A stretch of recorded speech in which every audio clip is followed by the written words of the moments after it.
దేవుని ఆత్మ అగాధ జలములపై అల్లాడుచుండెనని ఆదికాండం 1:2 మాట్లాడే మాట.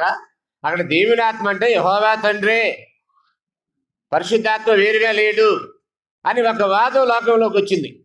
ఈ మధ్య ఎక్కువగా అది ప్రచారంలోకి వచ్చింది. వాస్తవానికి దేవునికి వేరుగా, యేసుకి వేరుగా మరి ఒక ఆత్మ, పరిశుద్ధాత్ముడు ఉన్నాడని యేసు అంటున్నాడు. యోహాను సువార్త 14:15 వచ్చిన ఒకసారి చూడండి. యోహాను సువార్త 14:15 వచ్చిన. మీరు నన్ను ప్రేమించినడలా 14 నేను తండ్రిని వేడుకొందును. 14:15 చదివేది 15 మీ యొద్ద ఎల్లప్పుడూ ఉండుటకై ఆయన వేరొక ఆదరణకర్తను అన్నాడా? నేను నన్నే పంపుతాడు మళ్ళీ అన్నాడా? ఈయనే వెళ్ళి పరిశుద్ధాత్మకు వస్తాడా, లేకపోతే ఈయన వెళ్ళటం వల్ల వేరొక ఆత్మ వస్తాడా? ఆయనే వస్తానని చెప్పలేదు కదా. వేడుకునేది ఎవరిక్కడ? ప్రభు అయిన యేసు. ఎవరిని వేడుకుంటున్నాడు? యేసు ప్రభు, తండ్రి అయిన దేవుణ్ణి. ఎవరి కొరకు వేడుకుంటున్నాడు? పరిశుద్ధాత్మను పంపమని వేడుకుంటానన్నాడు. ఆ వచ్చే ఆత్మ వేరొక ఆత్మ అని అన్నాడు. ముగ్గురు వేరువేరుగా ఉన్నారు అక్కడ. చాలా క్లియర్గా ముగ్గురు వేరువేరుగా ఉన్నారు. ఏకమై ఉన్నటువంటి అర్థం ఉద్దేశంలోను, పనిలోను, ఆలోచనలోను, మానవ జాతి రక్షణ కొరకు చేసే పనిలోను ఏకమై ఉన్నారు. అంతేగాని ఒక్కడై ఉంటాం కాదు దాని అర్థం. భార్యాభర్తలు ఏకమై ఉన్నారంటే అర్థం ఏంటి? వారిద్దరూ కాక ఏక శరీరమై ఉన్నారని ఉందా? ఆదామవుల గురించి మాట్లాడినప్పుడు ఆదికాండం 2 10 పెళ్ళిళ్ళు చదువుతారు కదా, పెళ్లి ప్రసంగాలు చెప్తారు కదా. భార్యాభర్తలు ఇద్దరు ఏకమై ఉన్నారంటే ఇద్దరు వ్యక్తులు లేరనా? వారి మనస్సు, ఆలోచనలు, ఉద్దేశాలు, తలంపులు, తాత్పర్యాలు ఏకమై ఉండాలని అర్థం. మనం అందరూ ఏకమై ఉండాలని దేవుడు కోరాడు. యేసుప్రభునందు విశ్వాసం ఉంచి వారందరూ ఏకమై ఉండాలని యేసుప్రభు వారు ప్రార్థించాడు. అంటే యేసుప్రభు నమ్మిన వాళ్ళందరూ ఒక్కడేనా? ఏకమై ఉన్నారంటే చూడండి ఒకసారి. యోహాను సువార్త 17:20 చూడండి ఒకసారి. చాలా మంది ఏమనుకున్నారంటే, ఎక్కడ అపార్థం చేస్తున్నారంటే, నేను తండ్రి ఏకమై ఉన్నాము అని అన్నాడు కనుక ఇద్దరు లేరు అక్కడే ఉన్నారని మీ దగ్గరికి వచ్చాను. ఈ ఏకమై ఉండడం అంటే ఒక్కడే ఉన్నాడని కాదు. చదువుదా ఒకసారి చూడండి. యోహాను సువార్త 17:21. మరియు నీవు నన్ను పంపితివని లోకము నమ్మునట్లు తండ్రి నా యందు నీవును నీ యందు నేను ఉన్నలాగున వారును, అంటే 12 మంది శిష్యుల గురించి మాట్లాడుతున్నాడు. మన యందు ఏకమై ఉండాలన్నాడు. అంటే తండ్రి కుమారులు ఏకమై ఉన్నారు, వారి యందు అపోస్తులు కూడా ఏకమై ఉన్నారు. ఇప్పుడు తండ్రి కుమారులు ఇద్దరు లేరు ఒక్కడేనంటే ఈ 12 మంది లేరు ఒక్కడేనంటావా? 12 మంది కూడా ఏకమై ఉన్నారు కదా తండ్రి కుమారులాగా. అప్పుడు 12 మంది లేరండి ఒక్కడేనంటారండి అనగలవా? 12 మంది శిష్యులు వేరువేరుగా లేరా? అలాగే తండ్రి కుమారుడు వేరువేరుగా ఉండి ఏకమై లేరా? 12 మంది శిష్యులు వేరువేరుగా ఉండి ఏకమై పనిచేయలేదా? అక్కడే ఉంది చాలా క్లియర్గా. ఇంకో మాట అన్నాడు చూడండి అక్కడ, వారిను మన యందు ఏకమై ఉండాలని వారి కొరకు మాత్రం నేను ప్రార్థించట్లేదు, కానీ వారి వాక్యము వలన నా యందు విశ్వాసం ఉంచు వారందరూ ఏకమై ఉండాలి. అంటే యేసు ప్రభువునందు విశ్వాసం ఉంచు వారందరూ కూడా ఏకమై ఉండాలి.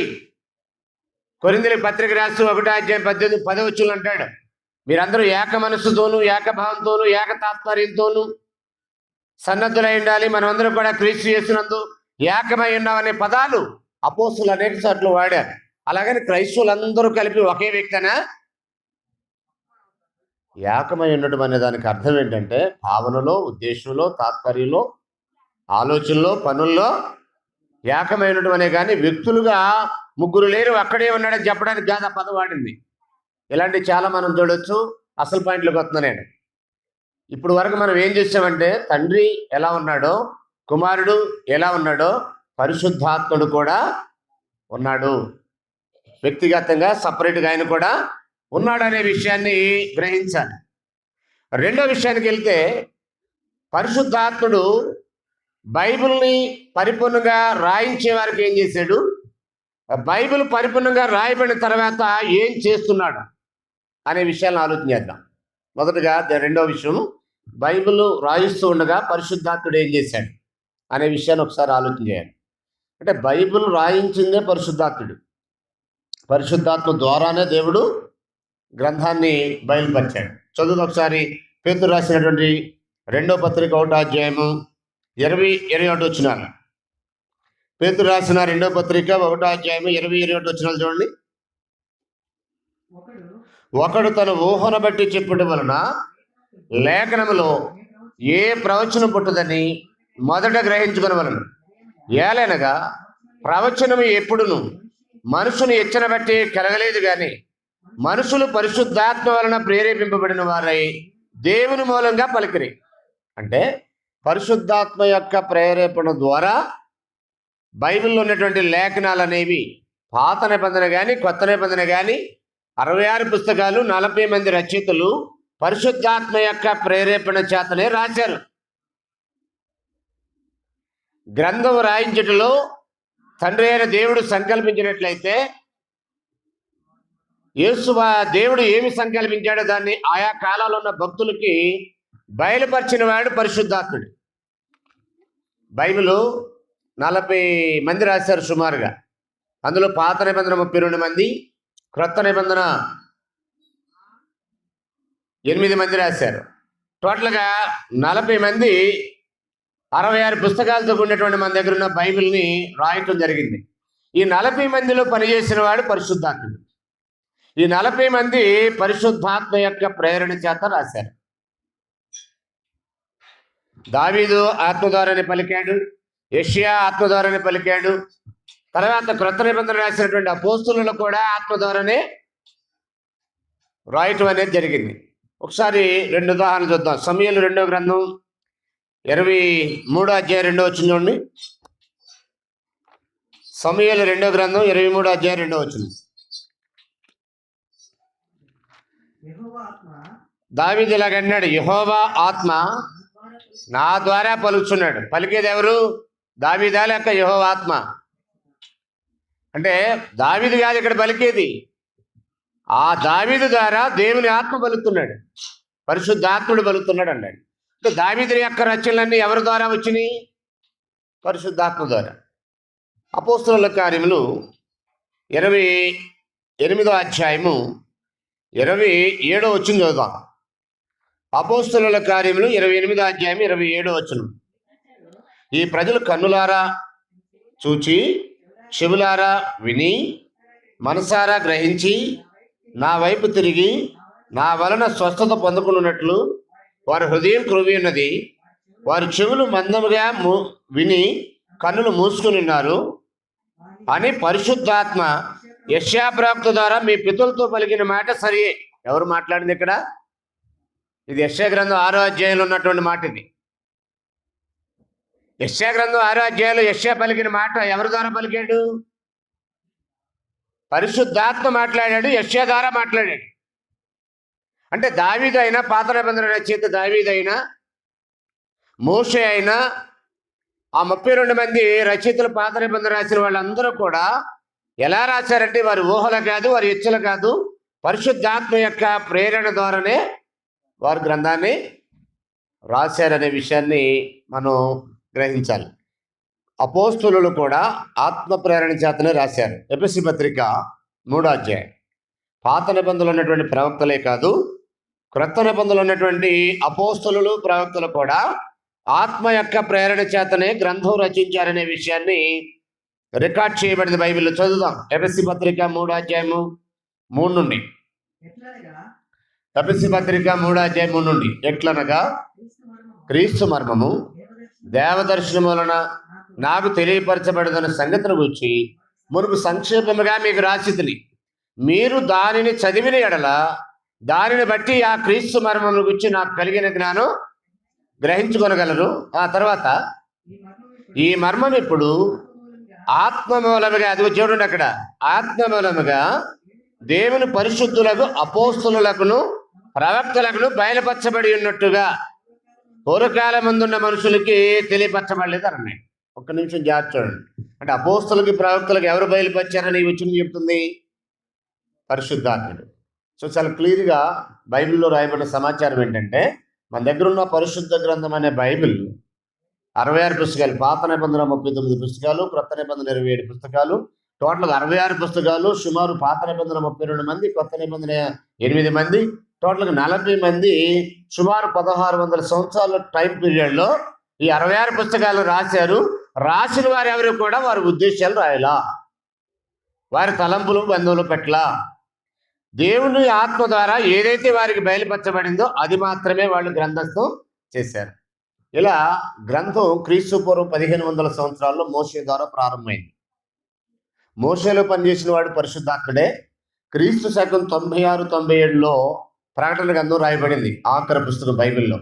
అందులో ఆ యోహాన్ రాశాడు. యోహాన్లో పనిచేసింది కూడా పరిశుద్ధాత్ముడే. అపోస్తుడైన యోహాన్లో ఉండి పనిచేసింది పరిశుద్ధాత్ముడే.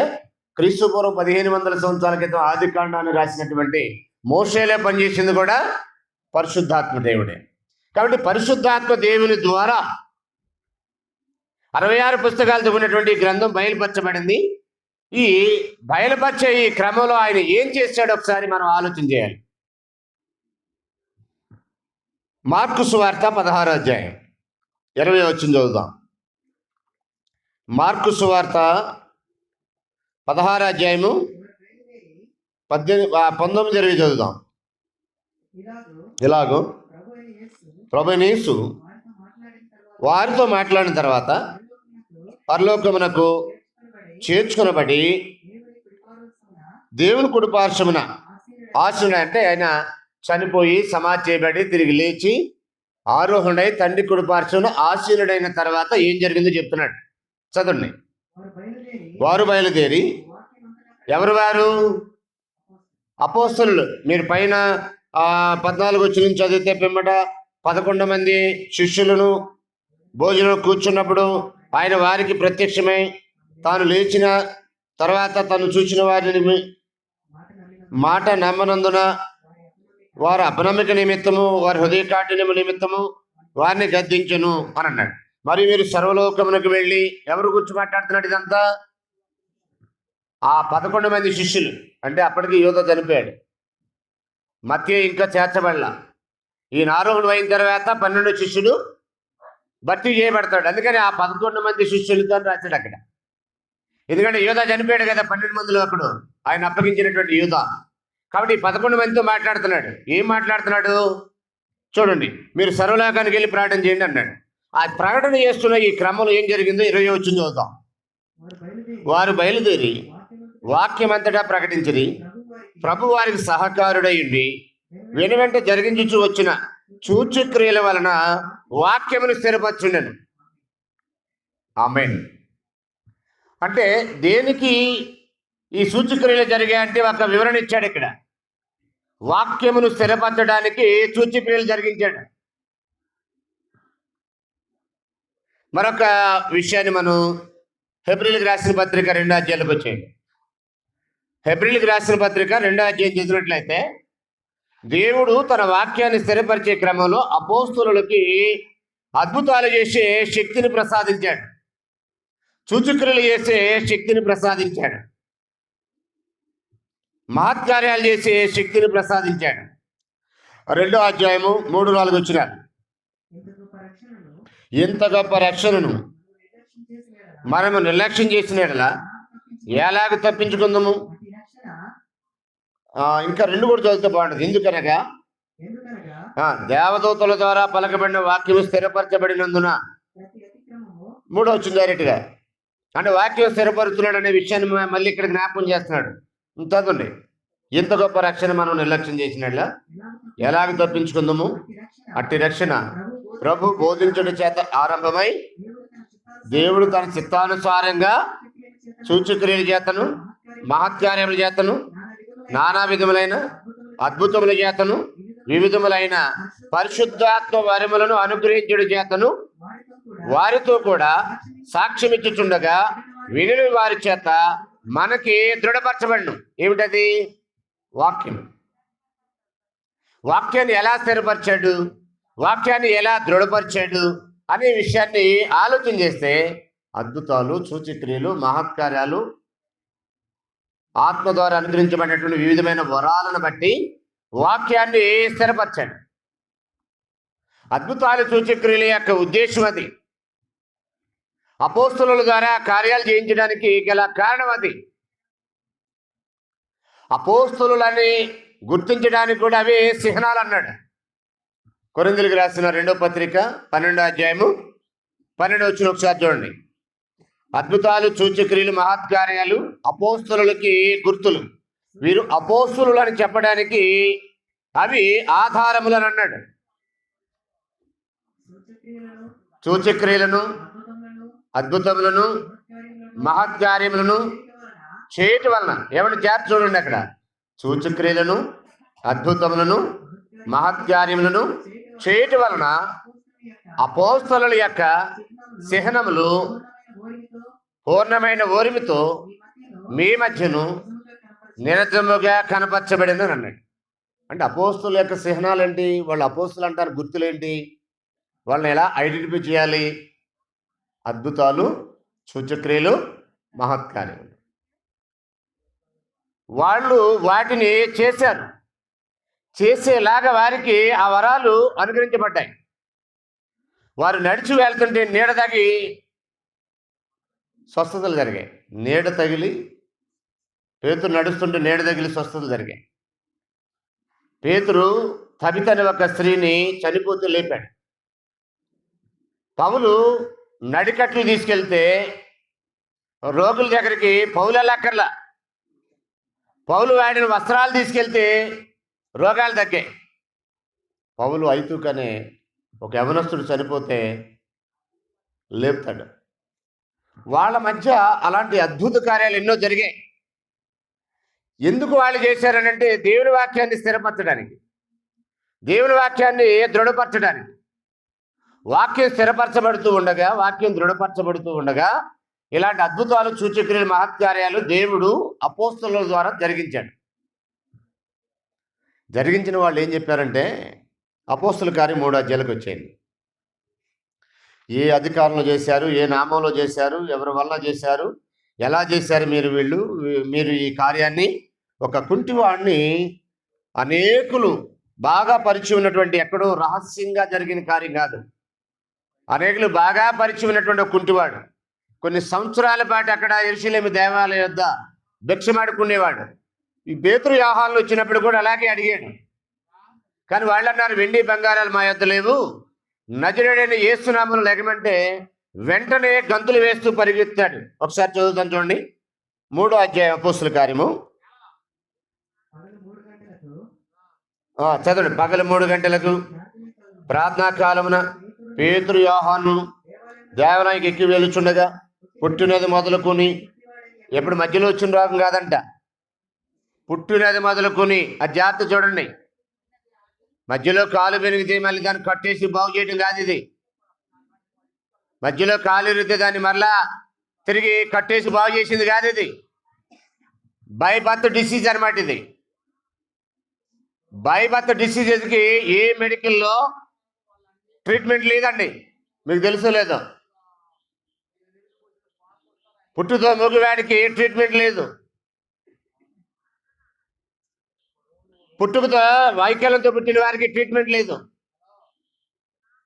ఇతను పుట్టుకతోనా లేక మధ్యలో వచ్చిందా? పుట్టుకతోనే జరిగింది. చూడండి. ఎందుకంటున్నానంటే ఈరోజు జరిగేవి అవే కాదు చెక్ చేయాలి. ఆత్మ పేరట నేడు సమాజంలో జరిగే కార్యాలు అవే కాదా? ఆత్మవరాలు ఉన్నాయని చెప్పుకునే వారు చేసే కార్యాలు ఇలాగే ఉన్నాయా లేవా అని మీకు అర్థమైతే కానీ అక్కడ జరిగేది అసలాత్మ, నకిలీ ఆత్మ అనేది పట్టేయగలరు. అసలాత్మకు, నకిలీ ఆత్మకు తేడా తెలియాలంటే అసలాత్మ చేసిన కార్యాలు అర్థమైతే నేడు జరిగే కార్యాలు అలాగే ఉన్నాయో లేవో చెక్ చేయాలి. అప్పుడే ఒరిజినల్ ఏంటో, డూప్లికేట్ ఏంటో. ఎందుకంటే చెప్పాడు కదా, మేము ప్రకటించిన మరి ఒక ఆత్మని. అపోస్తలులు ప్రకటించిన ఆత్మ ఉన్నాడు, వారు ప్రకటించిన మరి ఒక ఆత్మ ఉన్నాడు. ఈ మరి ఒక ఆత్మ అనేవాడు ఎలా ఉంటాడు, వాడి చర్యలు ఎలా ఉంటాయో, అసలైనటువంటి పరిశుద్ధాత్ముడు ఎలా ఉంటాడో, ఆయన చర్యలు ఎలా ఉంటాయో మనకు అర్థం కావాలి. లేకపోతే మనం నకిలీ నమ్మి మోసపోతాం. నకిలీ ఆత్మ నమ్మిన మోసపోయినట్లయితే నీకు నష్టం జరుగుతుంది. చదువు ఒకసారి చూడండి. అక్కడ పుట్టినది మొదలుకొని కుంటివాడైన ఒక మనుషుడు మోసుకొని పోబడుచుండెను. అంటే ఎవరో మోసుకొని వెళ్ళితే కానీ తనంతట తాను వెళ్ళలేని పరిస్థితి. వాడు దేవాలయంలోకి వెళ్ళువారిని భిక్షమంటకు కొందరు ప్రతిదినము వారిని శృంగారమును దేవాలయము ద్వారం వద్ద ఉంచుటకు వచ్చింది. పేతురు యోహానును దేవాలయంలో ప్రవేశించబోతున్నప్పుడు వాడు చూసి భిక్షమడగా పేతురు యోహానును వారి చేలు చూచి మా తట్టు చూడమని వాడు వారి యొద్ద ఏమైనా దొరుకునని కనిపెట్టుచు వారి ఎందుకు లక్ష్యమించను. అంటే ఏమైనా దొరుకుద్ది అన్నాడంటే ఏంటైనా స్వస్థత పొందుతాననే విశ్వాసం ఏమైనా ఉందా అతనికి? నడుచుకుంటూ బంతులు వేస్తూ నేను వెళ్తానని నమ్మకం ఏమైనా ఉందా అతనికి? ఏదైనా దొరుకుద్దంటే రెగ్యులర్గా వాళ్ళు చేసే పని ఏంటి? వచ్చేపోయే వారిని భిక్షం అడుగుతారు. వాళ్ళు ఏదైనా ఇస్తారేమో, వారి యొక్క ఏదైనా దొరుకుతామని ఎదురు చూశారు. అప్పుడు వాళ్ళు కూడా ఏమన్నారు? అందు పేతురు, వెండి బంగారములు మా యొద్ద లేవు. నువ్వు అనుకున్నట్టుగా నువ్వేమి ఎదురు చూస్తున్నావో అవి మా యొద్ద లేవు, కానీ నజరేయుడైన యేసు నామములో చదవమది మాకు కలిగినదే నీకు ఇచ్చుచున్నాము.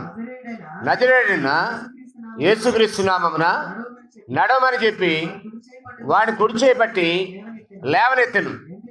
వెంటనే వాడి పాదములు శీలమండలములను బలం పొంది. అప్పటి వరకు లేదు ఈ బలం. యేసునామములో లేకమని ఆయన చేయగానే బలం వచ్చింది. ఆ బలం ఎలాంటి బలము? దిగ్గులు లేచాడనంటే మెట్టుకుంటూ లేచడం, నిదానం స్టెప్పులు వేసుకుంటూ రావటం, కొద్దిగా అలాగే పరిగెట్టడం. ఈరోజు జరిగే కార్యాలు ఇవే కదా. స్టేజీల మీద చేసే షోలు ఇవే కదా. అలాంటి స్టేజ్ మీద జరిగే షో కాదు అది. బై బర్త్ డిసీజ్ అక్కడ క్లియర్ అయిపోయింది. పుట్టుకతో కుంటివాడికి శక్తి వచ్చింది. ఎలాంటి శక్తి అంటే దిగ్గున లేచాడు. గెంతుకుంటూ వచ్చింది కాదని. దిగ్గున లేచి చదవనమ్మా. లేచి నిలిచి నడిచెను, నడుచుచు గంతులు వేచు దేవుని స్తుతించుచు వారితో కూడా వెళ్ళాడు. ఇది జరిగింది అక్కడ యథార్థమైన సంఘటన. ఆ విషయం ఎవరికో ఒకరికి తెలిసిందా, లేక ఆ దేవాలయంకి వెళ్ళే వాళ్ళందరికీ తెలుసా? అది ఒకరోజు జరిగిందా, లేకపోతే అతను పుట్టినప్పటి నుంచి జరుగుతుందా? కొన్ని సంవత్సరాల పాటు అలా జరిగింది. ఎవరో మోసుకురావటం, అతను అక్కడ పెట్టడం, వచ్చేపోయే వారి దగ్గర ఆయన భిక్షమాడుకోవటం, ఇవి సంవత్సరాల తరబడి జరుగుతూ ఉన్నాయి. సడన్గా అపోస్తుల ద్వారా అతన్ని మోసుకొచ్చే పని తప్పిపోయింది. గంతులేసి పరిగెత్తే దగ్గరికి వచ్చేసాడు. ఇదంతా ఆ ప్రాంతంలో ఉన్న వాళ్ళందరికీ తెలిసిన విషయమే. ఆశ్చర్యపోయి అడుగుతున్నారు. చూడండి ఒకసారి 11 వచ్చినండి. వారు పేతురును యోహాను పట్టుకుని ఉండగా ప్రజలందరూ విస్మయం ఉంది. సొలొమోను మంటపములో ఉన్న నా వద్దకు గుంపుగా పరిగెత్తుకుని వచ్చిన వారి వద్దకి. పేతురు దాన్ని చూసి ఏమన్నాడు? ప్రజలు తిట్లను, ఇశ్రాయేలీయులారా, మీరు దీని విషయమై ఎందుకు ఆశ్చర్యపడుతున్నారు? మా సొంత శక్తి చేతనైనను మా భక్తి చేతనైనను నడుమును వీనికి బలమిచ్చినట్టుగా మీరెందుకు మా తట్టు తేరి చూస్తున్నారు అని అన్నాడు. ఒక్క నిమిషం. రియల్గా చేసిన వాళ్ళు అపోస్తులు ఏమన్నారంటే, మా సొంత శక్తి ఏదో, మా భక్తి ఏదో, నేనేదో భక్తున్నని, నా ద్వారా జరిగిందని, మాకేదో శక్తి ఉందని, మా శక్తి ద్వారా జరిగిందని మీరెందుకు మా వైపు తేరి చూస్తున్నారు అన్నారు. అంటే రియల్గా పుట్టుకతో కుంటి వాళ్ళు బాగు చేసిన వాళ్ళు. ఇప్పుడు చేసేవాడు అసలు ఏమీ చేయకపోయినా, ఫలాను వరాలున్న భక్తుడు మన గ్రామానికి వస్తున్నాడు, అద్భుతమైన 3 రాత్రులు మీకోసమే, డోంట్ మిస్ ఇట్ అని ఇంగ్లీష్లో కూడా రాస్తున్నారు ఈ మధ్య. ఈ గొప్ప అవకాశాన్ని వదులుకోకండి. ఏమి చేయని వాడు కూడా ఏదో చేస్తాడని భ్రమ కల్పిస్తున్నారు ఈ రోజుల్లో. రియల్గా చేసిన వారు ఏమన్నారంటే, మరి బాబు మా సొంత శక్తి కాదు, మా భక్తి కూడా మాధవరాజు భక్తి ఉంటే ఎందుకు జరగవు? మాధవరావు భక్తి ఉంటే జరగాలి. అపోస్తులే మా భక్తి కాదంటే మాధవరావు ఎవడండి? భక్తి ఉంటే కార్యాలు జరుగుతాయి అని అంటారు. ఇతనికి ఏ విశ్వాసం ఉందండి? ఏమన్నా డబ్బులు ఇస్తారని ఎదురు చూశాడా, లేక నడవటానికి శక్తిని ఇస్తాడని చూశారా? ఏం చూశాడు అతను? డబ్బుల కోసం చేశాడు. ఏదో డబ్బులు ఇస్తారని పేతురు, యోహాను అందరూ ఇచ్చేది అదే కదా. అతను చేసుకునే పని ఏంటి అక్కడ? భిక్ష వెతుకోవటమే కదా.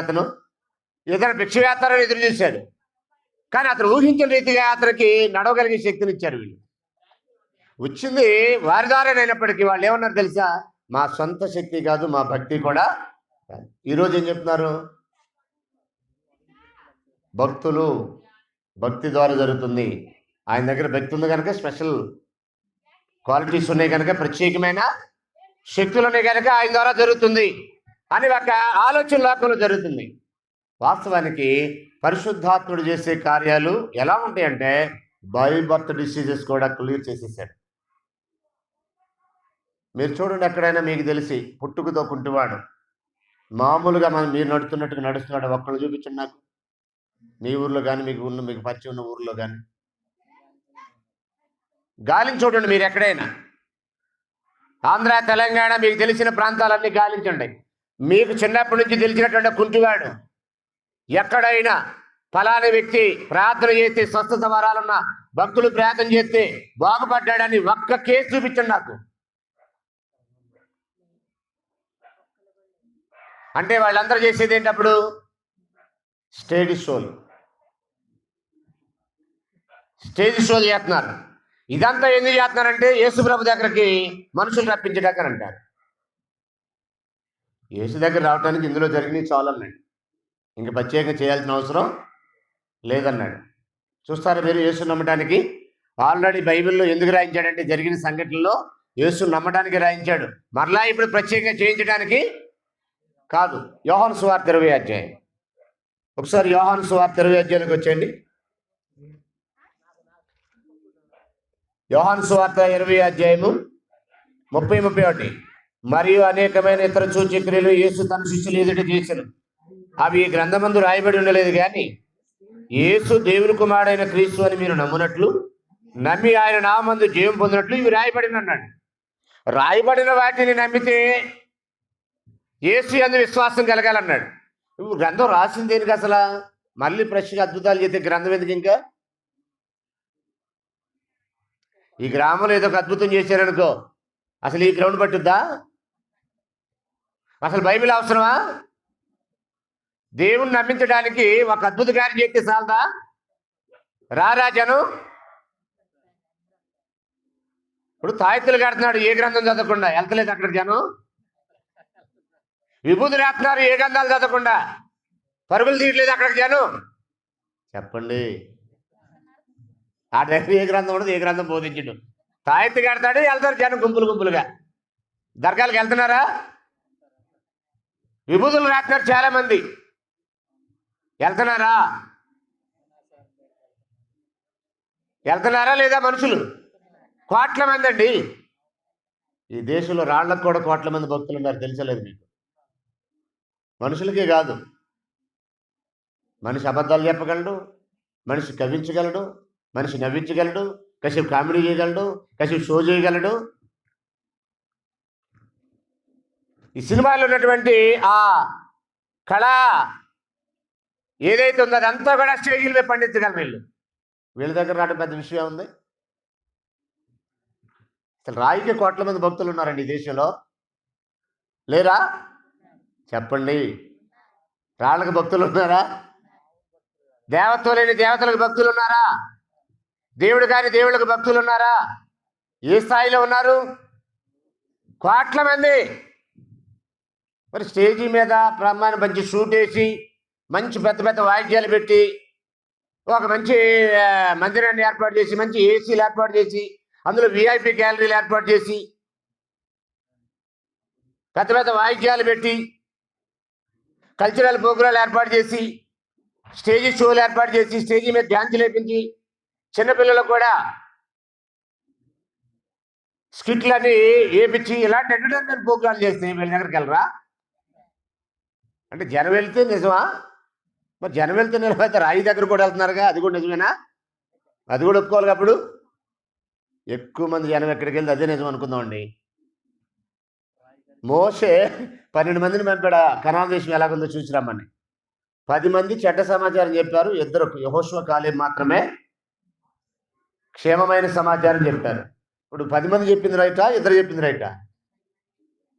యేసుప్రభు అన్నాడు, ఇరుకు ద్వారంలో ప్రవేశించడానికి పోరాడండి, అందులో కొద్దిమంది ఉంటారు, నాశనం పోయే ద్వారం చాలా వెడల్పు, కాబట్టి అందులో అనేకులు వెళ్తారు అన్నాడు. అనేకులు వెళ్ళేది నిజం, అది నరకానికి వెళ్ళేది. నరకానికి అనేకులు వెళ్తారు అన్నాడండి యేసు. మత్తయి సువార్త 7వ అధ్యాయంలో అనేకులు వెళ్ళారు కనుక అదే సత్యమా? నరకమే. కాబట్టి మందిని బట్టి వాస్తవాలు ఎప్పుడు క్యాలిక్యులేట్ చేయకండి, మోసపోతాం. జనం ఎక్కడుంటే అదే రైట్ అని అనుకుంటే మోసపోతాం మనం. సత్యం గడప దాటే లోపు అబద్ధం లోకం అంతా చుట్టేస్తుంది. దాని ప్రచారం ఎక్కువ, దానికి అడ్వర్టైజ్మెంట్ ఎక్కువ, దానికి ఖర్చు ఎక్కువ. ఇక్కడ 2 బాక్సులు 4 లైట్లు పెట్టారు అంతే. అదే ఒక మీటింగు ఈ అబద్ధాన్ని ప్రచారించే వాళ్ళకి ఎంతడో తెలుసా? సినిమా పోస్టర్ల కంటే మించిపోయేస్తున్నారు ఇప్పుడు. ఆ డబ్బులన్నీ ఎక్కడే తెలుసా? మీరు మిరగాయలు కోసి కష్టపడి సంపాదించే డబ్బులు అయ్యి. వాళ్ళ పోస్టర్లు ఖర్చు పెట్టే డబ్బు అంతా కష్టపడి చెమట వచ్చి మిరగాయలు కోస్తున్నారు. మీరు ఇందా చెప్పారు కదా మిరగాయల కోతకి వెళ్ళి వచ్చారని. మీ కష్టాజీత వల్ల వేస్ట్ చేస్తున్నారండి. అది మీకు తెలియదు. అదేదో భక్తి అనుకుంటారు, వాడికి ఏదో భక్తి ఉంది అనుకుంటే మీరు అనుకుంటారు, మోసపోతాను. మాలంటుడు అని చెప్తే అదిగో విమర్శిస్తారు వాళ్ళు అంతే. వాళ్ళ దగ్గర గోరెలమన్నా నిన్ను అంటారు. వాళ్ళు పొద్దున్న లేదు కానీ విమర్శ ఇది వివరణ. ఎవడు మీ కష్టాజీతం లేకుండా అంత పెద్ద పెద్ద పోస్టర్లు, అంత పెద్ద హోల్డ్లు, సినిమా యాక్టర్లు కూడా లేవండి, అంత పెద్ద పెద్ద హోల్డ్ వేస్తున్నారు. అబద్ధానికి ఎంత ప్రచారం అంటే కోట్ల రూపాయలు ఖర్చు. ఎక్కడిది ఇదేనంటే వాళ్ళు వ్యాపారాలు సంపాదించి దీని ద్వారా ఖర్చు చేస్తున్నారు అనుకుంటున్నారా? సామాన్య ప్రజల యొక్క కష్టాజితం అది.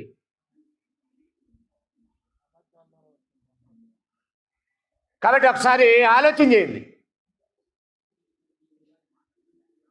దేవుని వాక్యాన్ని ఇక్కడ ఏం చెప్తున్నాడంటే ఆల్రెడీ జరిగిన విషయాలు చాలు, ఫ్రెష్గా ఇప్పుడు ఏం చేయాల్సిన అవసరం. ఒకరోజు రాత్రి ఒక బోధకుడు వచ్చాడు యేసుప్రభు దగ్గర. ఏమంటున్నాడంటే, నీవు దేవుని యొద్ద నుంచి వచ్చిన బోధకుడివి. ఈయనకి ఎలాగ అర్థమైందంటే దేవుని యొద్ద నుంచి వచ్చిన వాడు మాత్రమే అద్భుతాలు సూచక క్రియలు చేస్తాడు అని అన్నాడు. నువ్వు చేసే క్రియలు ఇంకెవడు చేయలేడు, నువ్వు దేవుని యొద్ద నుంచి వచ్చావు కానీ నువ్వు చేస్తావు అన్నాడు. యోహాను సువార్త 3వ అధ్యాయంలోకి రండి ఒకసారి చదవ. యోహాను సువార్త 3వ అధ్యాయము మొదటి వచ్చినండి. యూదుల అధికారి అయిన నికోదేము అనే పరిచయుడు ఒకడును. అతడు రాత్రి యందు ఆయన ఎద్దకు వచ్చి, బోధకుడా, మేము దేవుని యొద్ద నుంచి వచ్చిన బోధకుడు అని నేను ఎరుగుదును. దేవుడు అతను తోడైంటేనే కానీ నీవు చేస్తున్న సూచక్రియలు ఎవడనూ చేయలేడని వారితో చెప్పాను. అందుకు యేసు అతనితో, ఒకడు క్రొత్తగా జన్మించితేనే కానీ అతడు దేవుని రాజ్యంలో ప్రవేశింపలేడని అన్నాడు. ఒక్క నిమిషం, ఈయన ఏం చెప్తున్నాడంటే నువ్వు అద్భుతాలు సూచక్రియలు చేస్తున్నావు అంటే నువ్వు దేవుని దగ్గరికి వచ్చావని ఆయన పొగుడుతున్నాడు. పొగడుతువే కదా, అది గొప్పోడని చెప్తున్నాడు కదా. యేసుప్రభు ఏమంటాడంటే భలే గమనించావు నువ్వు, శబాష్, వెరీ గుడ్ అంటలా. సర్లే కానీ అది పెద్ద విషయం కాదు, కానీ ఒకడు కొత్తగా జన్మిస్తేనే పరలోకం వెళ్తాడు అంటున్నాడు, దేవుని రాజ్యంలోకి ప్రవేశిస్తాడు అంటున్నాడు. అసలు ఆయన చెప్పింది ఏంటి, ఈయన చెప్పేది ఏంటి? దానికి దీనికి ఏమైనా సంబంధం ఉందా? నువ్వు దేవుని నుంచి వచ్చావయ్యా, అందుకే ఇంత గొప్ప కార్యాలు చేస్తున్నావు అని నికోదేమంటున్నాడు. ఈయన అన్నాడు ఒకడు కొత్తగా జన్మిస్తేనే పరలోక రాజ్యంలో ప్రవేశిస్తాడు అన్నాడు. అసలు ఆయన అడిగింది ఏంటి, ఆయన చెప్పింది ఏంటి, ఈయన చెప్పేది ఏంటి? అంటే అక్కడ కొత్తగా జన్మించడం అనేది ప్రాముఖ్యం, అద్భుతాలు సూచక్రియలు కాదు అని చెప్తున్నాడు.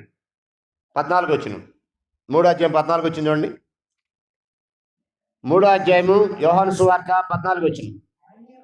అరణ్యములో మోసే సర్పమును ఎలాగెత్తునో అలాగే విశ్వసించి ప్రతివాడు నశింపగా నిత్య జీవం పొందినట్లు ఆ మనిషి కుమారుడు ఎత్తబడవలను. అంటే నిత్య జీవం కొరకు యేసు వారు ఎత్తబడాలా, అద్భుతాలు చేయాలా? ఎత్తబడటం అంటే ఏంటి? అరణ్యంలో మోసే సర్పాన్ని ఎలాగెత్తాడు, మనిషి కుమారుడు కూడా ఎత్తబడాలి. ఎక్కడ ఎత్తబడ్డాడు ఆయన? సిలువలో ఆయన కాల్చిన పవిత్రమైన రక్తానికే ఒకటికి నిత్య జీవాన్ని ప్రసాదించే శక్తి ఉంది. అంతేగాని అద్భుతాలు సూచక్రియలు నిత్య జీవాన్ని ప్రసాదించవు. కొరింథీయులకు రాసిన మొదటి పత్రికలో అపోస్తలుడైన పౌలు ఈ విధంగా అంటున్నాడు, 1వ అధ్యాయం కొరింథీయులకు రాసిన మొదటి పత్రిక. యూదులు ఏం అడుగుతున్నారంటే ఒకసారి చూడండి. వాక్యం స్థిరపరుస్తూ పరిశుద్ధాత్మ అపోస్తుల ద్వారా కార్యాలు చేయించిన మాట వాస్తవమే. అయితే వాళ్ళు చాలా వివరంగా ఒక విషయం చెప్పారు చూడండి. 22వ వచనం, కొరింథీయులకు రాసిన మొదటి పత్రిక 1:22 వచనం. యూదులు సూచక్రియలు చేయమని అడుగుతున్నారు, గ్రీసు దేశస్తులు జ్ఞానం ఎదుగుతున్నారు. అయితే మేము సిలువ వేయబడిన క్రీస్తును ప్రకటించున్నాం అన్నాడు. ఒక్క నిమిషం. యూదులు ఏమడిగారంట? సూచక్రియలు. గ్రీకులు ఏమి ఎదుగుతున్నారు? జ్ఞానం. వీళ్ళు ఏం ప్రకటిస్తున్నారు? ఇప్పుడు చాలామంది బ్యానర్ మీద ఈ వాక్యం పెడతారు, మేము సిలువ వేయబడిన క్రీస్తును ప్రకటిస్తున్నాం అని. కానీ అక్కడ జరిగేదంతా సూచక్రియల గురించే, స్వస్థతల గురించే. అక్కడ ఏం మాట్లాడారంటే యూదులు సూచక్రియలు చేయమని అడుగుతున్నారు, గ్రీసు దేశస్తులు ఏమో జ్ఞానం ఎదుగుతున్నారు, మేమైతే సిలువ వేయబడిన క్రీస్తును ప్రకటించుతున్నాము అని అన్నారు. అంటే సిలువ వేయబడిన క్రీస్తు, సిలువ మీద ఎత్తబడిన క్రీస్తు ద్వారానే నిత్యజీవం, కానీ సూచక్రియల ద్వారా జ్ఞానం ద్వారా నిత్యజీవము కాదని చెప్తున్నారు. మీకు జాగ్రత్తగా ఆలోచన చేయండి. ఈరోజు భక్తి దేనికి అయిపోయిందంటే శరీరం కొరకు, ఆత్మ కొరకు కాదు. కోటి విద్యలు దేనికి? కూడు కొరకు. కూడు దేనికి? కడుపుకే కదా. చదువును పోని కొరింథీ మొదటి పత్రిక 6:13 వచ్చిందండి. కొరింథీయులకు రాసిన మొదటి పత్రిక 6 అక్కడే 13 వచ్చిన, భోజన పదార్థములు కడుపునకును భోజన పదార్థాలు కడుపుకును నియమింపబడి ఉన్నవి. దేవుడు వాటిని అంటే భోజన పదార్థాలను, దానిని అంటే కడుపుని, రెండింటినీ నాశనం చేస్తానంటున్నాడు. నిజమేనా? చెప్పండి. భోజన పదార్థాలు దేనికి? కడుపుకి. కడుపు దేనికి? భోజన పదార్థాలకి. కోటి విద్యలు దేనికి? కూడు కొరకే. కూడు దేనికి? కడుపుకే కదా, శరీరానికే కదా. ఆఖరికి భక్తి కూడా శరీరానికి అన్నట్టు చేశారు. అవునా? ఎంత వెర్రితనం అంటే, అసలు దేవుడు మనిషిని చేయకముందే మనిషికి అవసరమైంది చేశాడండి. శరీరానికి ఆకలి అవుతుందని తెలుసు, అన్నవస్త్రాలు కావాలని తెలుసు, అవి ఎలా సంపాదించాలో కూడా చెప్పాడు ఆయన. పాపం చేయకముందు ఆయన ఆహారం ఇచ్చాడు ఆదాముకి. పాపం చేసిన తర్వాత చెమట వచ్చి కష్టపడి ఆహారం సంపాదించుకొని తినాలి నువ్వు అన్నాయి. పని చేయని వాడు ఎవడనుంటే వాడు భోజనం చేయకూడదు అన్నాడు. గుణవతి అనే భార్య పని చేయకుండా భోజనం చేయదంట. సామెతల గ్రంథం 31 అన్నాడు. అంటే ప్రతి వ్యక్తి కూడా ఏదో పని చేసి భోజనం చేయాలి. ఆకలి అవుద్ది. అన్న వస్త్రాలు గెలవారయ్యండి, వాటితో తృప్తి పొందిండు అని చెప్పాడు. కానీ అసలు భక్తి దేనికి చేస్తున్నారు? లోకంలో భక్తి అనగానే దేనికి? శరీరానికే. అప్పులు బాధల కమాన్ వచ్చాయి, ఆరోగ్య సమస్య కమాన్ వచ్చాయి, పిల్లల్లాగా బాధపడుతున్నారా? కమాన్ వచ్చేయండి. ప్రమోషన్ లేదా? వచ్చేయండి. ఉద్యోగం లేక బాధపడుతున్నారా? వచ్చేయండి. మీ దుఃఖ దినములు సమాప్తమగును. ఈయన అడ్వర్టైజ్మెంట్లు అంటే ఇవన్నీ దేనికి? శరీరానికి, ఆత్మక. ఇవన్నీ శరీరానికే. కోటి విద్యలు దేనికి? శరీరానికి. భక్తి కూడా దేనికి?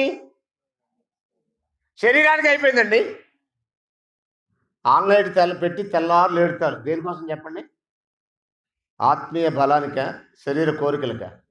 ఏడుపులన్నీ దేనికి చెప్పండి నిజాయితీగా? అంతే కదా. రిక్వైర్మెంట్లో ఒక లిస్టు తయారు చేసుకుంటారు, తెల్లవారులు ఏడ్చుకుంటే ఇవన్నీ ఆయన చెప్తుంటాడు.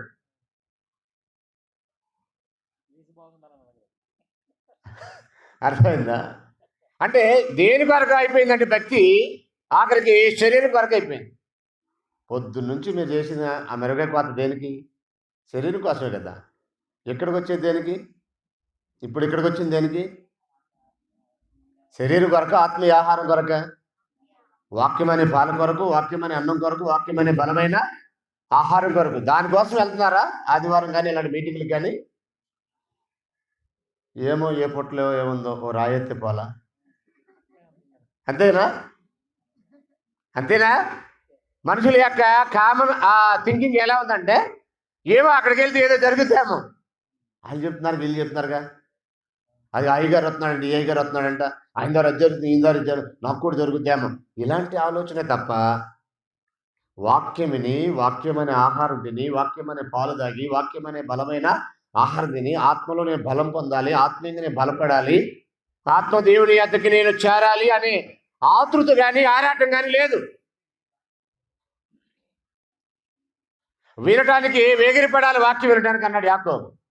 వినటం వల్ల విశ్వాసం కలుగుతుంది అన్నాడు పౌలు. వినుట క్రీస్తుని గుర్చిన మాట వల్ల కలుగుద్దన్నాడు రోమా 10:17. మరి ఆ వాక్యం కొరకు ఆరాటం లేదు. అద్భుతాల కొరకు, సూచక్రియల కొరకు, మహత్కార్యాల కొరకు వెళ్తున్నారు. అపోస్తులు చేసిన మాట వాస్తవం, అపోస్తుల ఆత్మ ద్వారా జరిగించిన మాట వాస్తవం. వాక్యం స్థిరపడిన తర్వాత అవి నిలిచిపోతాయి అన్నారు. ఒకసారి మనం చదువుదాం చూడండి. కొరింథీయులకు రాసిన మొదటి పత్రిక 13:8 నుండి చూడండి. కొరింథీయులకు రాసిన మొదటి పత్రిక 13:8 నుండి. ప్రేమ శాశ్వత కాలములను, ప్రవచనములైనను నిరర్థకమగును, భాషలైనను నిలిచిపోవును, జ్ఞానమైనను నిరర్థకమగును. మనం కొంత మట్టుకు ఎరుగుదము, కొంత మట్టుకు ప్రవచించున్నామని. ఒక్క నిమిషం, ఇవన్నీ కూడా నిలిచిపోతాయి అంటున్నాడు. భాషలైనా కానీ నిలిచిపోతాయి అన్నాడు. ప్రారంభంలో భాషలు ఎందుకు అనుమతించాడు దేవుడు? మాట్లాడేది అపోస్తులు, వారికి హెబ్రూ భాష, గ్రీక్ భాష తప్ప ఇంకేం రాదు. కానీ యూదులు అనేక ప్రాంతాలు చెదిరిపోయారు. వాళ్ళకేమో యోధా భాష రాదు. చెదిరిపోయిన యూదులకి వారి సొంత భాష మర్చిపోయారు. ఆయా దేశంలో పుట్టిన భాషలు నేర్చుకున్నారు యూదులే, కానీ హెబ్రీ భాష మర్చిపోయారు, గ్రీక్ భాష వాళ్ళకి రాదు. ఇప్పుడు వీళ్ళందరూ పండుగ చేయడానికి పెంతెకొస్తు రోజు యెరూషలేము వచ్చారు. మరి వాళ్ళందరికీ దేవుని గొప్ప కార్యాలు అర్థం అవ్వాలంటే అప్పుడు భాషలు మాట్లాడించాడు పరిశుద్ధాత్మ. మీరు ఒకసారి నెహెమీయా గ్రంథం 13వ అధ్యాయంలోకి రండి. నెహెమీయా గ్రంథము 13వ అధ్యాయంలోకి రండి. 13:23 చూడండి ఒకసారి. రైట్. ఆ దినములలో 13:23 ఆ దినములో అష్టోదు, అమ్మోను, మోయాబు సంబంధులైన స్త్రీలను వివాహం చేసుకున్న కొందరు యూదులు నాకు కనబడిరి. వారి కుమారులు, అంటే వీళ్ళు చెరకి వెళ్ళిన తర్వాత అండి, ఇజ్రాయేలు అష్షూరు చెరకి వెళ్ళిపోయారు, యూదా రాజ్యం కూడా బబులోను చెరకి వెళ్ళిపోయారు. తర్వాత తిరిగి ఎజ్రా, నెహెమీయా కాలంలో, జెరుబ్బాబెలు కాలంలో జట్లుగా వచ్చి యెరూషలేము దేవాలయాన్ని, ప్రాకారాలు పునర్నిర్మాణం చేస్తున్న రోజులు ఇవి. అన్ని రాజుల కింద బానిసలుగా ఉన్న రోజులు ఇవి. ఆ రోజుల్లో ఏం జరిగిందంటే, వారు చదిరిపోయినటువంటి యూదులు అష్టోదు, అమ్మోను, మోయాబు సంబంధమైన స్త్రీలను వివాహం చేసుకునే కొందరు యూదులు నాకు కనబడిరి. వారి కుమారులు సగం మంది అష్టోదు భాష మాట్లాడేవారు, వారు ఆయా భాషలు మాట్లాడేవారు, కానీ యూదుల భాష వారిలో ఎవరికి లేదు. కానీ వీళ్ళు ఎక్కడున్నా, ఏ భాష నేర్చుకున్నా 3 పండుగలకు యెరూషలేము వెళ్ళాలి వాళ్ళు. ద్వితీయోపదేశకాండం 16వ అధ్యాయం 16వ వచనం. ద్వితీయోపదేశకాండం 16వ అధ్యాయం 16వ వచనం. ద్వితీయోపదేశకాండము 16వ అధ్యాయం 16వ వచనం. ఏటికి 3 మార్లు అనగా పొంగని రొట్టెల పండుగ అంటే పస్కా పండుగ. చదవండి. వారముల పండుగ అంటే పెంతెకొస్తు పండుగ. పర్ణశాలల పండుగ అంటే గుడారాల పండుగ. గుడారాల పండుగ అంటే ఈ మధ్య జరిగినటువంటి రేమల్లిలో, గుంటూరు జిల్లాలో జరిగిన గుడారాల పండుగ. పాపం అది అబద్ధం. గుడారాల పండుగ అంటే ఏంటో కనీసం తెలియదు వాళ్ళకి, కానీ టైటిల్ వాడుకున్నారు అంతే. గుడారాల పండుగ అసలు క్రైస్తవులదే కాదు, గుడారాల పండుగ ఇశ్రాయేలుది. కాబట్టి గుడారాల పండుగకి తప్పనిసరిగా యెరూషలేము రావాలి. పెంతెకొస్తు పండుగకి తప్పనిసరిగా యెరూషలేము రావాలి. పస్కా పండుగకి తప్పనిసరిగా యెరూషలేము రావాలి. ఏటికి 3 మార్లు ఈ పండుగలకి ఇశ్రాయేలీయులు ఎక్కడున్నా యెరూషలేము రావాలి. అది దేవుని ఆజ్ఞ. భాష రాదు, కానీ అక్కడికి వెళ్ళాలి. వెళ్ళారు 16-17 దేశాలు వాళ్ళు. చదువుతా అపోస్తుల గారు 2వ అధ్యాయం 1వ వచనం. అపోస్తుల కార్యములు 2వ అధ్యాయం 1వ వచనం. పెంతెకొస్తు అనే పండుగ దినం వచ్చినప్పుడు అందరూ ఒక చోట కూడినరి. అప్పుడు వేగముగా వీచు బలమైన గాలి వంటి ఒక ధ్వని ఆకాశం నుండి అకస్మాత్తుగా వారు కూర్చున్న ఇల్లంతా నిండెను. ఎప్పుడు జరిగింది ఇదంతా? పెంతెకోస్తు అనేది పండగ సంఘమా? ఉందా అక్కడ క్లియర్గా? పెంతెకోస్తు సంఘం అనేది ఎతకమాకండి, బైబిల్లో కనపడదు మీకు. పెంతెకోస్తు పండగ ఉందా లేదా చదవని బైబిల్లో కనపడుద్ది. పెంతెకోస్తు సంఘం ఉందా లేదని చదవమాకండి, అది ఎక్కడ కనపడదు బైబిల్లో. అర్థమవుతుంది నేను చెప్పింది? ఇశ్రాయేలులకి గుడారాల పండుగ లేదు, ఉందా? ఇశ్రాయేలుకి ఉంది. క్రైస్తవులకి గుడారాల పండుగ లేదు. కానీ ఇశ్రాయేలు పండుగ తీసుకొచ్చి ఎక్కడ పెడుతున్నారు? పెంతెకోస్తు పండుగను ఏం చేశారు? సంఘంగా మార్చేశారు. అంతా రివర్స్ అనమాట. అక్కడ చెప్పింది ఒకటైతే వీళ్ళు చేసేది మరొకటి. ఒరిజినల్ నకిలీ. ఎలా ఉంటుంది ఒకసారి చూడండి. 2వ అధ్యాయం చదవండమ్మా. వారు వేగముగా వీచి బలమైన గాలి వెంట దాని ఆకాశం నుండి పుట్టగా వారికి కనబడి వారిలో ఒక్కొక్కరి మీద వాలగా అందరూ పరిశుద్ధాత్మతో నిండిన వారై ఆ ఆత్మ వారు వాక్శక్తిని గ్రహించిన కొలది అన్య భాషలతో మాట్లాడసాగిరి. అంటే అన్య భాషలు ఎందుకు మాట్లాడారు అక్కడ? సుమారు 16 దేశాల నుంచి వచ్చారు అక్కడికి. కింద మీరు చదివితే వాళ్ళకి ఏమి రాదు, యూదుల యొక్క భాష రాదు. ఇప్పుడు మరి దేవుని గొప్ప కార్యాలు ఎలాగ అర్థమవుతాయి వాళ్ళకి? అందును బట్టి అన్య భాషలప్పుడు మాట్లాడవలసి వచ్చింది. ఇప్పుడు నీ తెలుగులో, నీ భాషలో, నువ్వు వాడే తెలుగులో, నువ్వు మాట్లాడే తెలుగులో బైబిల్ ఉంది. నీకు ఇప్పుడు భాషలో చెప్పాల్సిన అవసరం ఉందా? అవసరం లేదు కదా. సరే, అప్పుడు మాట్లాడారు. ఆ భాష పరిస్థితి ఎలా ఉందో చూడండి ఒకసారి. 5వ వచనం. ఆ కాలమున ఆకాశము కింద నుండి ప్రతి జనములో నుండి వచ్చిన భక్తి గల యూదులు యెరూషలేములో కాపురం ఉన్నది. ఎందుకు వచ్చారు వాళ్ళు యెరూషలేము? ఆయా దేశాల ఆకాశం కింద ఉన్న యూదులందరూ యెరూషలేము ఎందుకు వచ్చారంటే పెంతెకోస్తు అనే పండగ చేయాలండి. దానికని భక్తి గల యూదులు వస్తారు అక్కడికి. భక్తిలో ఎలాగ రారు, భక్తి లేని వారు ఎలాగో రారు. వాళ్ళు భక్తి గలవారు కనుక వాళ్ళు వచ్చారు. వచ్చిన వారికి ఇప్పుడు ఏం అర్థమైంది చూడండి. 6వ వచనం. ఈ శబ్దము కలుగుగా జనులు గుంపులుగా కూడి వచ్చి ప్రతి మనుషుడు తన తన స్వభాషతో వారు మాట్లాడటం విని కలవరపడిరంట. అంటే వారి స్వభాషలు ఎలా మాట్లాడారు? వీళ్ళకి ఎబ్రూ తప్ప, గ్రీకు తప్ప వీళ్ళకి ఒక భాష రాదు. మాట్లాడేది ఎవరు ఇక్కడ? అపోస్తలులు. వచ్చింది ఎవరు? ఆకాశం కింద నుండి భక్తి గల యూదులు. సుమారు 16-17 దేశాలలో వచ్చారు. ఎలాగ వారి పుట్టిన దేశ భాషలు అర్థమైంది ఇది అంటే పరిశుద్ధాత్మ పాలికించే భాష. నువ్వు తెలుగుడు అయితే తెలుగులో అర్థమవుద్ది. ఒకటి ఇంగ్లీష్లో ప్రార్థన చేస్తున్నాడు, ఇప్పుడు ఏం చేయాలి? మనం తెలుగులో తర్జుమా చేయాలి. పరిశుద్ధాత్మ నేడు కూడా పనిచేస్తే తెలుగులో తర్జుమా చేయక్కర్లా. మీకు అర్థమవుతుందని చెప్పింది. ఇప్పుడు ఎవరైనా తెలుగు రాని వాళ్ళు ఇంగ్లీష్లో మాట్లాడతారనుకో, అప్పుడు పక్కన తెలుగు మాట్లాడడం ఉండాలి, లేకపోతే ఆయనే తెలుగులో చెప్పాలి. ఇక ఆయనే తెలుగులో చెప్పేటట్టు టైం వేస్ట్ ఎందుకు? తెలుగులో చెప్పుకుని సరిపోతాయి. అర్థమైందా? ఒకళ్ళు ఆయన తెలుగు రాదు, ఇంగ్లీష్లో మాట్లాడుతున్నాడు, పక్కన ఎవరైనా తెలుగులో చెప్పాలి. పరిశుద్ధాత్మ నేటికి కూడా భాషలు మాట్లాడితే ఎవరు తర్జుమా చేయాల్సిన అవసరం లేదు. ఎందుకంటే ఆయన ఇంగ్లీష్లో మాట్లాడితే మనకు తెలుగులో అర్థం. ఒకవేళ తమిళనాడు నుంచి ఎవరైనా వచ్చారనుకో, ఏదో పని మీద ఇక్కడ కూర్చున్నారు, ఒక సభలు ఏదో జరుగుతుందని, వాళ్ళకి తమిళ్లో అర్థమవుద్ది. ఒకవేళ ఒరిస్సా నుండి ఎవరైనా వచ్చారనుకో, వారికి ఒడియాలో అర్థమవుద్ది.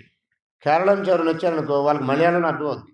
కర్ణాటక నుంచి దగ్గరలో ఉన్నారు కదా, ఏదో పని మీద వచ్చి సభలో కూర్చున్నారనుకో, పరిశుద్ధాత్మ నేటికి కూడా భాషలు మాట్లాడితే వాళ్ళకి కన్నడలో అర్థం కావాలి. అర్థమైందా లేదా? వారు పుట్టిన దేశ భాషలో దేవుని గొప్ప కార్యాలు ఏంటనేది, ఆ మాట్లాడే విషయాలు అర్థమవుతున్నాయా? వారు ఆశ్చర్యపడ్డారా?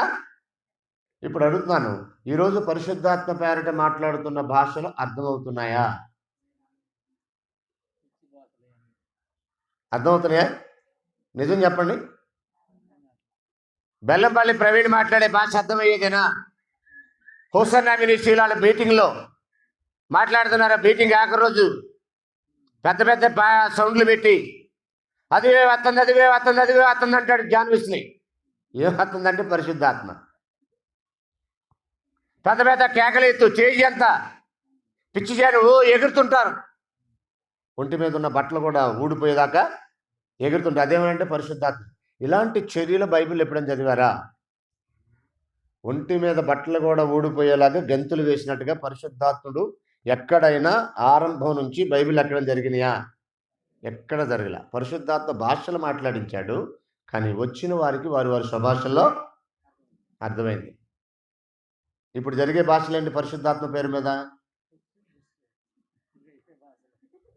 అంతే కదా, శబరబ శబరబ దబ అంటాడు. అది నాకు రాలేదా? ఇది కూడా పరిశుద్ధాత్మ భాషనా? మీరు కూడా అంటారు, అంటే మీకు కూడా పరిశుద్ధాత్మనా? ఇప్పుడు శబరబ శబరబ దబ అంటే రాదా? నీకు రాదా? ఏదో పిచ్చి 4 మాటలు వేసుకుని ఇది పరిశుద్ధాత్మ అంటారు. పరిశుద్ధాత్ముడు అలా పిచ్చి పిచ్చి భాషలు మాట్లాడించాడు కాదు. వచ్చిన వారికి వారి వారి స్వభాషలో అర్థమయ్యేటట్టుగా మాట్లాడించాడు. చదువు ఒకసారి ఆ వచ్చును. పరిశుద్ధాత్ముడు దేవుడు గనక ఆయన మాట్లాడించిన భాషలో అందరికీ అర్థమైన 6వ వచనం. ఈ శబ్దము కలగగా జనులు గుంపులుగా కూడి వచ్చి ప్రతి మనుషుడు తన తన స్వభాషతో వారు మాట్లాడటం విని కలవరపడిరి. అందరూ విభ్రాంతి నుండి ఆశ్చర్యపడి, ఇదిగో మాట్లాడుతున్న వీరందరూ గలిలేయులు కారా? మనలో ప్రతివాడు తను పుట్టిన దేశ భాషతో వీరు మాట్లాడటం మనం వినుచున్నామే, ఇది ఏమి ఆశ్చర్యం కదా. ఆ రోజు పరిశుద్ధాత్ముడు ప్రారంభ శతాబ్దంలో గ్రంథం రాయిస్తున్నప్పుడు అపోస్తులకి వరాలు ఇచ్చినటువంటి ఆత్మ జరిగించిన కార్యం ఎలా ఉందంటే అందరికీ వారి వారి స్వభాషలో అర్థమైంది. మరి ఈరోజు పెంతుకోస్తు అనే ఈ పండగని సంఘం చేసిన వాళ్ళ దగ్గరికి వెళ్ళండి మీరు, వాళ్ళు మాట్లాడేది ఎవరికి అర్థం కాదు. పిచ్చి పిచ్చి మాటలై, దానికి పరిశుద్ధాత్మ భాష అంటారు. ఒకసారి కింద చదివినట్లయితే ఎన్ని దేశాలు ఉన్నారంటే పార్తీయులు 1, మాదీలు 2, ఎలామీలు 3, మెస్పోతేమియా 4, యోదయ 5, కప్పదొకియా 6, పొంతు 7, ఆసియా 8, పృగియా 9, పంపులియా 10, ఐగుప్తులోని వారు 11, కురేనీ దగ్గర ఉన్న లిబియా ప్రాంతంలో వారు 12, రోమాను వచ్చిన వారు 13, యూదులు, యోదయ మతస్థులు, క్రేతీయులు, అరబీలు మొదలైన వారు అన్నాడు. సుమారు 16-17 దేశాల్లో చెదిరిపోయిన యూదులు వస్తే వాళ్ళు ఎవ్వరికి ఈ హిబ్రూ భాష, వీళ్ళు మాట్లాడే భాష రాదు, స్వభాష మర్చిపోయారు. అంతేనా? ఇప్పుడు తమిళనాడేనండి వాళ్ళది. ఇక్కడికి వచ్చారు ఏదో పని మీద పట్టుకూసుకొస్తాం. ఇంకా వాళ్ళు తమిళ్ వాళ్ళు 2 తరాలు అయిపోయింది, 3వ తరం అయిపోయింది. ఇప్పుడు ఇక్కడ పుట్టి పెరిగినోడు తెలుగే వచ్చు, తమిళ్ రాదు, మర్చిపోయాడు వీడు. అలాగే యూదుల్లో కూడా చాలా మంది యూదా భాష మర్చిపోయారంట. చదివాం కదా, నెహెమ్యా గ్రంథం 13:23 చదివామా? వాళ్ళు ఎవ్వడికి యూదా భాష రాదు. మరి ఈ మాటలు ఎలాగ అర్థమైనవి వాళ్ళకి? అది పరిశుద్ధాత్మ పలికించినటువంటి అన్ని భాషలు అంటే అలా ఉంటాయి. మరి ఇప్పుడు జరిగించే ఆత్మ ఎవరు చెప్పండి? అక్కడ ఎవడికి అర్థం కాని భాషలు మాట్లాడించే ఆత్మ ఎవరు? పరిశుద్ధాత్ముడు చేసిన కార్యం ఏంటంటే పుట్టుకతో కుంటివాడు లేచి గంతులేస్తూ వారితో వెళ్ళాడు. నేడు అలాంటి కార్యం ఎక్కడ జరగట్లేదు ఈ వరాలైన భక్తుల ద్వారా. అంటే అక్కడ జరిగించే ఆత్మ ఎవరు? పరిశుద్ధాత్ముడేనా? వేరొక ఆత్మ? వేరొక ఆత్మ. కాబట్టి అసలు ఆత్మ ఎవరు, నకిలీ ఆత్మ ఎవరు తెలియకపోతే మోసపోతారు. చాలామంది అలాగూ మోసపోతున్నారు. నేడు పరిశుద్ధాత్మ యొక్క పని ఎలా ఉంటుంది అనేది 2 విషయాలు చెప్పి ముగిస్తాను నేను. మనం రెగ్యులర్గా ఒకవేళ ప్రతి నెల కూడుకుంటే మరిన్ని సంగతులు నేర్చుకునే ప్రయత్నం చేద్దాం. కొందరినైనా ఈ గ్రామంలో అగ్నిలో నుండి లాగినట్టు లాగే ప్రయత్నమే తప్ప ఎవరిని విమర్శించాలని కాదు. ఈ మీటింగ్ యొక్క ఉద్దేశం ఏంటి? అగ్నిలో నుండి లాగినట్టు కొందరినైనా రక్షించాలనేదే తప్ప ఎవరిని విమర్శించాలని కాదు. ఉన్న వాస్తవాలు ఉన్నట్టుగా తెలియజేయటమే మన యొక్క ఉద్దేశం. ఓకేనా? ఇప్పుడు ఇక్కడ రోమిలికి రాసిన పత్రిక 8వ అధ్యాయము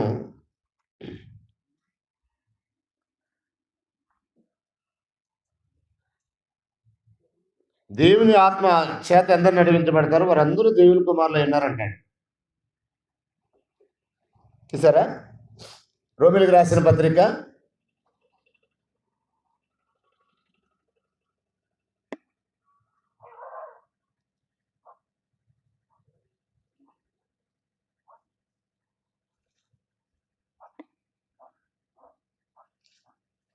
8వ అధ్యాయంలోనే 14 వచ్చిన చూడండి. దేవుని ఆత్మ చేత ఎందరూ నడిపింపబడుదురు వారందరూ దేవుని కుమారులు అయ్యిందురు అన్నాడు. ఇక్కడ ఈ మాట దేవుని ఆత్మ చేత నడిపించబడటం ఏంటి? దేవుని ఆత్మ చేత నడిపించబడటం అంటే దేవుని ఆత్మ ద్వారా రాయబడినటువంటి సందేశం ఏదైతే ఉందో ఆ సందేశానికి అనుకూలంగా బ్రతకటం, ఆత్మ బయలుపరిచినటువంటి సందేశాన్ని అనుసరించి జీవించటం. అపోస్తలులు ఆత్మ యొక్క అడుగుజాడల్లో నడిచారని రాయబడింది. మనం ఒకసారి ఎఫెసీ పత్రికలోకి వద్దాం. 3వ అధ్యాయానికి వచ్చేయండి.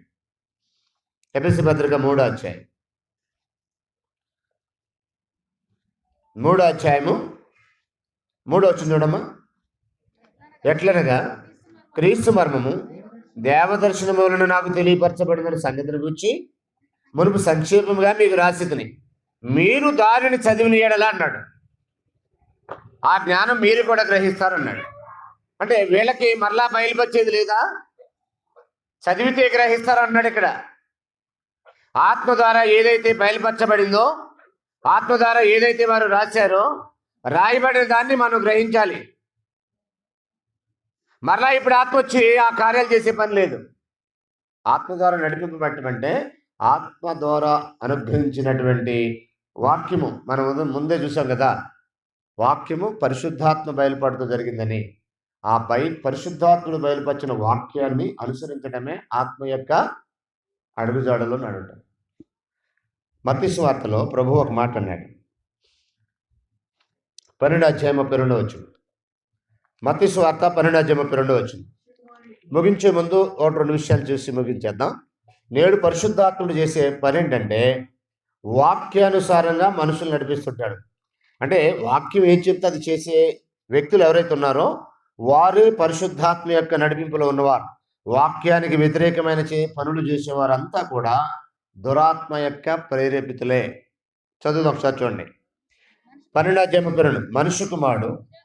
మనుష్య కుమారునికి విరోధంగా మాట్లాడువానికి పాపక్షమాపణ తప్పు. మనుష్య కుమారునికి విరోధంగా మాట్లాడువానికి పాపక్షమాపణ కలదు గాని పరిశుద్ధాత్మకు విరోధంగా మాట్లాడువానికి యుగమందైనను రాబోయే యుగమందైనను పాపక్షమాపణ కలుగుతున్నాడు. పరిశుద్ధాత్మకు విరోధంగా మాట్లాడటం అంటే ఏంటి? పరిశుద్ధాత్ముడు మాట్లాడించిన భాషలు అందరికి అర్థమైంది.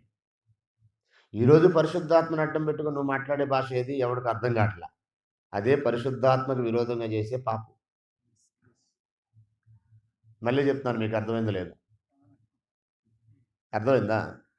నాడు పరిశుద్ధాత్మ మాట్లాడించిన భాష వచ్చిన వారికి వారి వారి స్వభాషలు అర్థమైంది. ఈరోజు కూడా అలాగే జరిగితే ఆయనకు అనుకూలం. అది అలా కాకుండా ఎవరికి అర్థం కాని భాష నువ్వు మాట్లాడుతున్నావంటే అదే పరిశుద్ధాత్మ విరోధంగా నువ్వు చేసే పాపం. అర్థమైంది మీకు? రెండవది, పుట్టుకతో కుంటి వాడిని బాగు చేశాడు పరిశుద్ధాత్మ వరం కలిగిన వాడు. అసలు ఏమీ జరగకుండా జరిగితే జనాలను కచ్చిపులు అమ్మటం ఒకడు, హోలీ వాటర్ అని అమ్మేవాడు ఒకడు, నీళ్లు జల్లి పడ జనాల ఉప్పు తుప్పని టచ్ అని పడగొడుతుంది. ఈ మధ్య ఈ తెలంగాణలో ఎక్కువైపోయింది ఇదంతా. ఆంధ్రాలో కూడా ఉంది. అర్థమైందా? ఈ తెలంగాణలో బాగా ఎక్కువైపోయింది. ఆ బెల్లంపల్లి ప్రవీణ్ ఒకడు, తర్వాత పాలు పృథ్వీ అని ఒకడు, ఈ మధ్య అమ్మతేజ్ అని ఒకడు. ఎవరికాడు నీళ్లు చల్లటం, జనాలు పడేయటం, హోలీ తైలం అంటాం, హోలీ వాటర్ అంటాం. 40 రోజులని ఒకడు చూసి 40 రోజుల తర్వాత ఆ శక్తి వచ్చింది ఈ శక్తి వచ్చిందని పుట్టిది అన్ని అబద్ధాలు. మళ్ళీ కారు భయంకరంగా తిరుగుతుంది అని అన్నాడు. అదేమో 4 టైర్లు ఊడిపోయి కూర్చుంది. ప్రవీణ్ చెప్పాడండి ప్రవచనం. బెల్లంపల్లి ప్రవీణ్ ప్రవచనం అండి అది. మళ్ళీ ఫ్యాన్ గిరాగిరా తిరుగుతుంది. అక్కడ 11 సీట్లతో అపోజిషన్ పొజిషన్ లేదాడ. ఫ్యాన్ బలంగా తిరుగుతున్నట్టు చూపించిందంట ఆయన దేవుడు. తీరా చూస్తే వాళ్ళకి ప్రతిపక్ష హోదా కూడా లేదు అక్కడ. చేశారా? ఎంత అబద్ధాలంటే అవి చాలా మంది నమ్ముతారు. పరిశుద్ధాత్ముడు అలాంటి అబద్ధాలు చెప్పించాడండి. దురాత్మీయ అలాంటి అబద్ధ ప్రవచనాలు చెప్పిస్తాడు. చాలామంది అన్ని మతాల వాళ్ళు రాజశేఖర రెడ్డి గారు మిస్ అయినప్పుడు ఆయన బయలుదేరిన తిథి గడియలు నక్షత్రాలు అన్నీ చూసాం, మేము స్టడీ చేసాం, క్షేమంగా ఉన్నారు రెడ్డి గారు అన్నారు. అల్లుడు గారు అనిల్ కుమార్ గారు కూడా మామగారు క్షేమంగా ఉన్నారు, దేవుడు చూపించాడన్నాడు. చాలామంది క్రైస్తవులని చెప్పుకునే భక్తులు కూడా అలాగే ఉన్న ఆయన క్షేమంగా ఉన్నాడన్నాడు.